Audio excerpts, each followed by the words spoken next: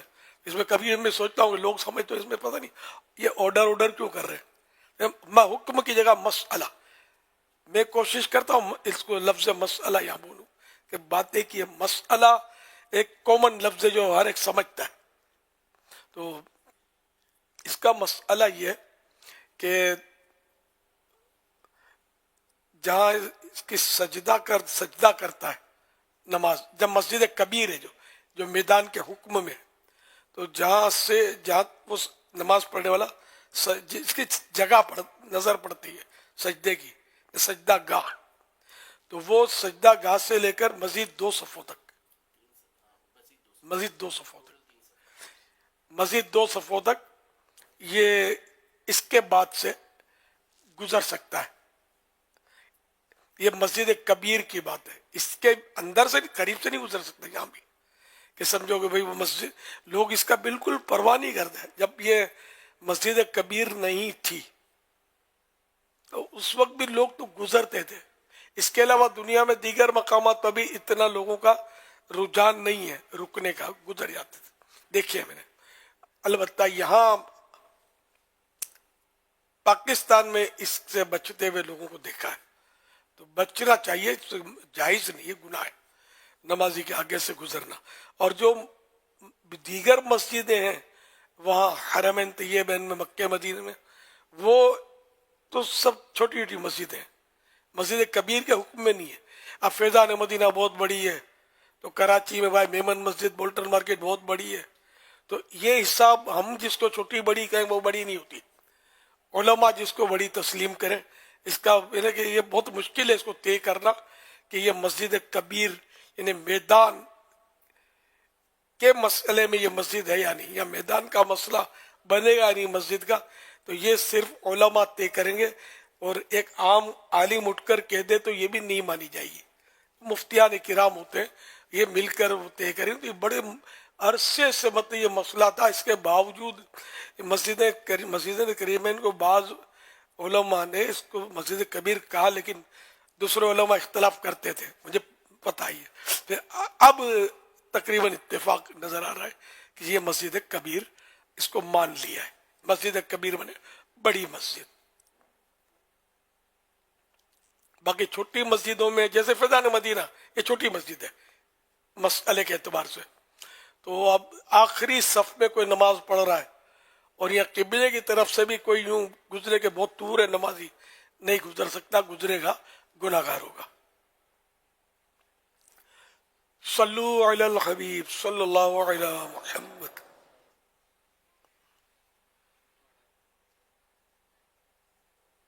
رضوان اتاری حیدرآباد سے عرض کر رہا ہوں. امیر اہل سنت کی بارگاہ میں میرا یہ سوال ہے کہ سجدے میں زمین کی سختی محسوس ہونا ضروری ہے، تو اس زمین کی سختی صرف پیشانی اور ناک کی ہڈی کے لیے ضروری ہے یا دیگر اعضاء کے لیے بھی ضروری ہے؟ اسی طرح سجدہ تلاوت جب ہم کرتے ہیں تو جب 2 سجدے یا 2 سے زیادہ سجدے ہم کرتے ہیں تو ان 2 سجدوں کے درمیان بھی کیا ایک مرتبہ سبحان اللہ کہنے کی مقدار ٹھہرنا واجب ہے؟ برائے کرم جواب ارشاد فرما دیں. میرے لیے اور میری آل کے لیے، میرے والدین کے لیے بھی صاحب مغفرت کی دعا فرما دیں.